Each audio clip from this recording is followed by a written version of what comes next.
एक समय की बात है। अफ्रीकी सवाना के दिल में एक शक्तिशाली शेर रहता था जिसका नाम था लियो।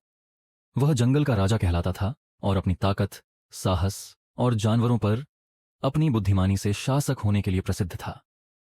लियो एक बड़े टीले पर अपने महल में रहता था जहां हमेशा सूरज की रोशनी होती थी, जिससे उसकी सुनहरी दहाड़ी जैसे एक मुकुट की तरह चमकती थी। एक दिन जब लियो सवाना में घूम रहा था तो उसने मदद की एक हल्की आवाज सुनी। आवाज का पीछा करते हुए उसने एक छोटा सा चूहा देखा जो शिकारी के जाल में फंसा हुआ था।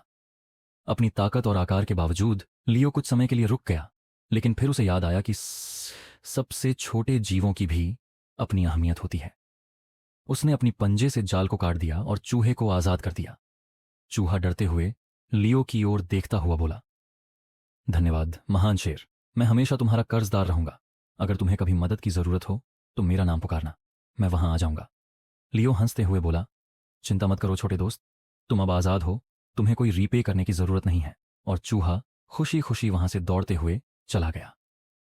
कुछ हफ्ते बाद एक दिन लियो शिकार पर था जब वह एक शिकारी के द्वारा लगाए गए जाल में फंस गया। उसकी गहरी दहाड़ सवाना में गूंजने लगी, लेकिन कोई उसकी मदद के लिए नहीं आया। जब लियो ने सोचा कि वह हमेशा के लिए फंसा रहेगा, तभी उसने एक फेमिलियर चीखी हुई आवाज सुनी। यह वही चूहा था।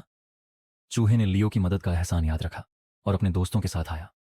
उन्होंने मिलकर रस्सियों को कुतर कर लियो को आजाद कर दिया और कुछ ही समय में वह मुक्त हो गया।